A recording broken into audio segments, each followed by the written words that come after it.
J'ai le vertige, pas celui du vide. Celui des questions qu'on n'ose pas poser, celles qu'on garde dans un coin de la tête. Parce qu'on sait qu'elles font peur, on ne sait jamais vraiment ce que le corps décidera de nous laisser. La marche, l'équilibre, l'autonomie, on ne sait pas. Alors on s'adapte, on compense, on réapprend. Et parfois on renonce, et c'est peut-être ça qui me terrorise le plus, ne pas savoir où s'arrêtera la liste. Parce que derrière chaque capacité qu'on perd, il y a quelque chose de concret. Marcher, sortir,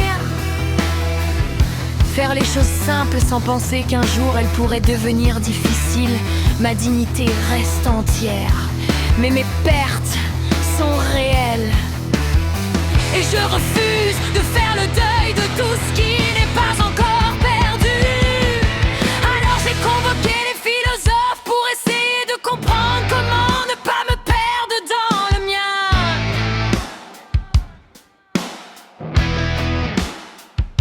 Montaigne est arrivée, arrête de te juger, facile à dire. Tu n'es pas seulement ce que tu réussis à faire. Puis Spinoza s'est installé. Qu'est-ce que tu ferais, la mal, la maladie? Non. Qu'est-ce qu'elle vient toucher en toi? L'autonomie, la peur, la féminité, le souvenir de ce que tu pouvais faire avant, la peur de ce que tu ne pourras peut-être plus faire demain. Puis Épictète, qu'est-ce qui dépend encore de toi? Mon corps décide parfois à ma place, et toi, tu me demandes ce qui dépend de moi. Tu ne prends toi à toi. Alors cherche ce qui reste, ce que tu peux choisir, ce que tu peux adapter, ce que tu peux inventer, la manière dont tu vas traverser cette journée. Ça, peut-être, ça dépend encore de toi. J'ai pensé à mon ami, quelqu'un qui vit avec cette maladie et qui a déjà franchi le cap que je ne fais qu'imaginer. Il ne lui reste plus que son bras gauche et son œil droit de valide. Derrière ces deux mots, la perte d'autonomie, la dépendance, les gestes qu'il faut demander, la peur de devenir un poids. Comment vit-on quand la dépendance devient une partie du quotidien? Je ne sais pas. Derrière le handicap, il y a toujours une personne, une histoire, une voix, des envies, des peurs, des désirs. On peut perdre des capacités sans perdre toute sa valeur. On peut devenir dépendant sans devenir personne. On peut avoir besoin d'aide sans devenir un poids. Épictète a repris la parole. Ta dignité ne dépend pas de ce que ton corps est capable de faire. Je l'entends, mais perdre son autonomie, ça fait mal. Et il faut avoir le courage de le dire. Puis Épicure est arrivé, maintenant mange, c'est ça, ta philosophie.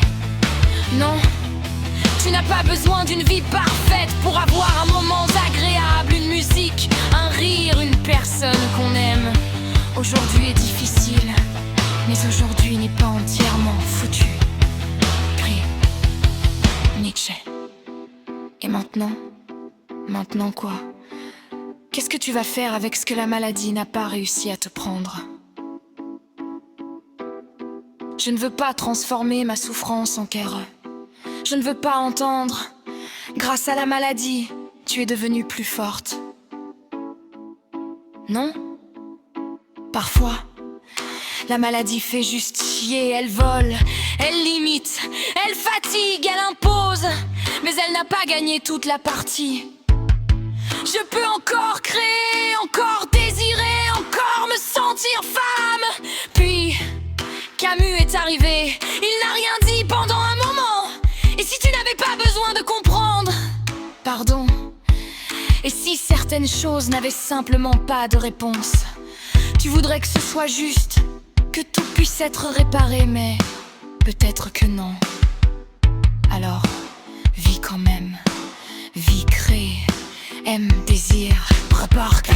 Cela recommence, pas parce que tout va bien, mais parce que tout n'est pas fini. La résilience, ce n'est peut-être pas être forte, c'est continuer à chercher ce qui peut encore donner du sens à une vie qui a changé. sais pas ce que demain changera. Je ne sais pas ce que la maladie prendra. Ça me fait peur, mais je refuse de vivre aujourd'hui comme si demain avait déjà gagné. Je refuse de faire le deuil de tout ce qui n'est pas encore piloté.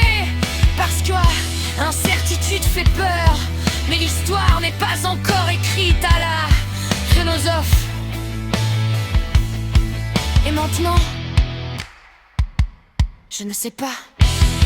J'ai le droit d'avoir le blues, d'en avoir marre, mais demain peut-être je remettrai quelque chose en mouvement.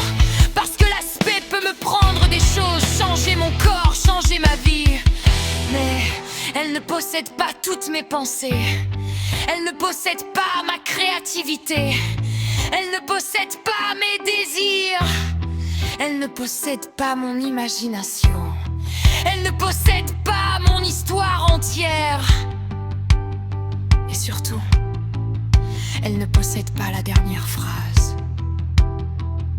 Alors j'ai regardé les filles oiseaux. Bon messieurs, vous restez dîner. Épicure a souri.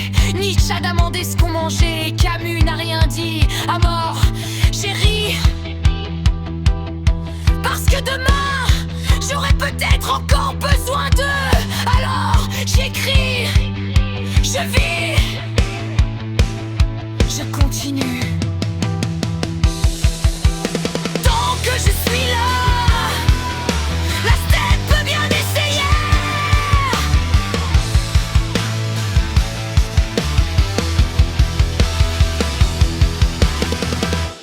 Elle ne possède pas la dernière phrase.